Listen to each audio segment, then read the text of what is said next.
नमस्कार, मैं हूं आपका दोस्त विजय विद्रोही। आप देख रहे हैं अनकर।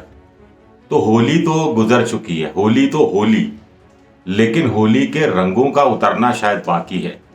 हम बात कर रहे हैं ओम प्रकाश राजभर की, जो बीजेपी को छोड़कर उन्होंने पहले अलग पार्टी का एक गठबंधन किया था ओवैसी के साथ, फिर वो अखिलेश यादव के साथ आ गए थे। अब खबर उड़ रही है, बड़ी तेजी से खबर उड़ रही है कि ओम प्रकाश राजभर एनडीए में जा सकते हैं, समाजवादी पार्टी गठबंधन का साथ छोड़ सकते हैं। ये भी खबर चल रही है कि वो दिल्ली में अमित शाह से मिल चुके, धर्मेंद्र प्रधान जो उत्तर प्रदेश के प्रभारी, सुनील बंसल जिन पर बीजेपी ने भारी जिम्मेदारी उत्तर प्रदेश में डाली थी, इन सब से मिल चुके हैं और सारा प्लेटफॉर्म तैयार हो चुका है और अगले कुछ दिनों में बीजेपी में आ जाएंगे। ये भी उड़ रही है कि 25 मार्च को जो शपथ ग्रहण समारोह है उसमें उनको मंत्री भी बनाया जा सकता है। इस खबर में कितनी सच्चाई है, कितनी हकीकत है, कितना फसाना है, कितना अफसाना है, कितनी हम कह सकते हैं कि बुरा ना मानो होली वाले स्टाइल की ये खबर है। सोशल मीडिया का कमाल है, जानबूझकर फैलाई गई खबर है, सपा खेमे में हलचल मचाने की खबर है, या एक शरारत की गई है, कुछ लोगों ने शरारत की है जिसके मजे बीजेपी ले रही है और समाजवादी पार्टी और ओम प्रकाश राजभर और उनके बेटे अरविंद राजभर को पसीने बहाने पड़ रहे हैं ये समझाने में कि वो कहीं जा नहीं रहे हैं। कायदे से खंडन हो गया, ओम प्रकाश राजभर ने खंडन कर दिया, बेटे ने खंडन कर दिया, तो बात खत्म हो जानी चाहिए। कायदे से उन्होंने ये भी कह दिया कि साहब ये जो तस्वीरें बताई जा रही हैं ये पुरानी तस्वीरें हैं, क्योंकि वो बीजेपी में रहे थे उस समय गठबंधन के साथ, तो स्वाभाविक है उनकी इस तरह की तस्वीरें पुरानी होंगी।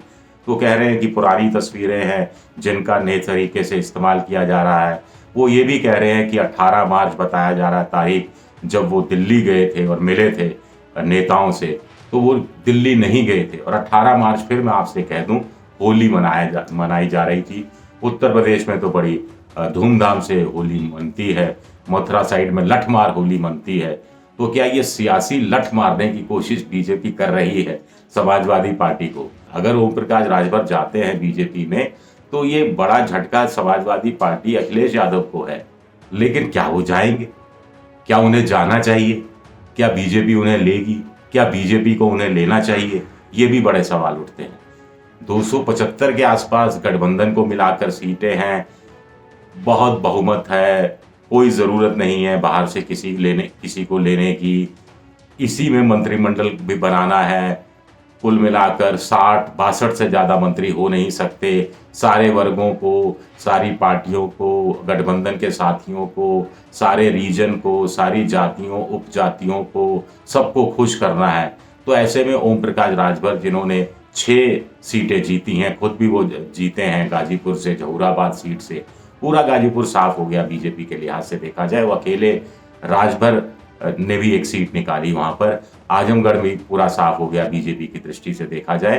तो क्या कहीं लोकसभा चुनाव के संदर्भ में तो ऐसा नहीं है कि ओम प्रकाश राजभर अगर आ जाते हैं तो लोकसभा चुनाव में गाजीपुर की सीट निकालने में बीजेपी को मदद मिल सकती है? पिछली बार आप जानते हैं गाजीपुर से मनोज सिन्हा लोकसभा का चुनाव 2019 में हार गए थे। तो उनके आजकल वो राज्यपाल हैं जम्मू कश्मीर के। आजमगढ़ से खुद अखिलेश यादव हैं। तो क्या उस गढ़ में, जहां समाजवादी पार्टी का गढ़ है, उसको तोड़ने की अभी से कुछ कोशिश हो रही है? हमें ये नहीं भूलना चाहिए कि पिछली बार यूपी में समाजवादी पार्टी और मायावती का गठबंधन एक पश्चिमी यूपी में कुछ हद तक चला था और सबसे ज्यादा चला था पूर्वी यूपी में, और वहां पार्टी ने अच्छी खासी सीटें, गठबंधन के हिस्से में, समाजवादी पार्टी के हिस्से में अच्छी खासी लोकसभा सीटें आई थी। खुद आजमगढ़ से भी जीते थे अखिलेश यादव, गाजीपुर भी जीता था, एक आध और सीटें, 5 सीटें शायद, 5 या 6 सीटें निकाली थी। तो क्या ये इस लिहाज से ओम प्रकाश राजभर को लिया जा सकता है? कुछ लोग कह रहे हैं कि नहीं, ओम प्रकाश राजभर की न्यूसेंस वैल्यू बहुत ज्यादा है। पिछली बार भी देखिए 4 लोग उनके जीत के आए थे, उनको मंत्री भी बनाया गया था, फिर वो लड़ झगड़ गए और कहने लगे, भ्रष्टाचार के आरोप लगाए कि थानों के रेट पुराने समय से योगी शासन में दुगने तिगने 10 गुना हो गए हैं। फिर वो महादलितों, महापिछड़ों के साथ अन्याय हो रहा है, छोटी जातियों के साथ अन्याय हो रहा है, आरक्षण का मसला उठाते रहे। 69,000 जो नौकरियां निकली थी उसमें ओबीसी को का प्रतिनिधित्व नहीं रखा गया, तो करीब 19,000 20,000 ओबीसीओं को नुकसान हो गया, ये बात वो उठाते रहे। जातीय आधार पर जनगणना की बात ओम प्रकाश राजभर करते रहे हैं कि पार्टी सत्ता में आई है अखिलेश की तो जातीय आधार पर जनगणना कराएगी, और वो बीजेपी पर भी दबाव डाल रहे थे।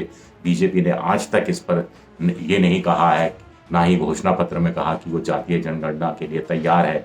तो ऐसे में जब एक भी चीज उनकी पूरी नहीं हो रही तो फिर वो क्यों भला जाएंगे बीजेपी में, या फिर बीजेपी के साथ कुछ खिचड़ी पक रही है और आने वाले कुछ दिनों में उनकी एक दो चीजें क्या बीजेपी मान लेती है तो फिर उनका जाना समाजवादी पार्टी छोड़कर बीजेपी में जाना कि ये जो रहा है वो आसान हो जाएगी। लेकिन बीजेपी फिर वही सवाल है कि आखिर ओम प्रकाश राजभर को लेकर करेगी क्या। राजभर कम्युनिटी का वोट है, जैसे अपना दल के वोट हैं, जैसे मौर्य हैं, कुर्मी हैं, कोरी हैं, इसी तरह कुशवाहा हैं, निषाद हैं, मल्ला हैं, पासी हैं, इसी तरह राजभर वोट भी है। ये अपनी जगह सही है। लेकिन अब तो चुनाव निपट गया विधानसभा का, लोकसभा चुनाव 2024 है, दूर है, और विधानसभा चुनाव में ये छोटी पार्टियां सीटें निकाल सकती हैं, अपनी मूल पार्टी जो बड़ी पार्टी के साथ गठबंधन करती है उनकी सीटों में वृद्धि कर सकती है और अपोजिशन की सीटों को हराने में मदद कर सकती है। लेकिन बड़ा होता है लोकसभा चुनाव। उत्तर प्रदेश में देखिए, एक लोकसभा सीट में कम से कम 5 या 6 विधानसभा सीटें आती हैं, यानी करीब एक विधानसभा सीट में 3.5-4 लाख वोट होता है, तो लोकसभा सीट में 18-20 लाख वोट होता है। तो ऐसे में राजभर हो, चाहे फिर निषाद हो, चाहे दूसरे लोग हों, वो कितना ऐसा वोट ले सकते हैं, और बहुत कम सीटों पर ले सकते हैं जिसमें लोकसभा सीट के हिसाब से वो अंतर डाल सकें। हालांकि गोरखपुर में योगी आदित्यनाथ ने जब मुख्यमंत्री बने थे और गोरखपुर लोकसभा सीट छोड़ी थी, तब जो वहां पर उपचुनाव हुआ था उसमें भी एक पिछड़ी पार्टी के जो निषाद पार्टी के जो निषाद थे वो चुनाव जीत गए थे, और जिनके भाई संजय निषाद की निषाद पार्टी के साथ एनडीए ने गठबंधन किया था, फिर वो भी छोड़कर समाजवादी पार्टी छोड़कर वापस बीजेपी में आ गए थे। ये कहानी अलग है। तो कुल मिलाकर अभी भी ये पेच फंसा हुआ है। जहां तक मुझे लगता है कि बहुत संभव है कि ये होली की शरारत है, बुरा ना मानो, होली स्टाइल की शरारत है।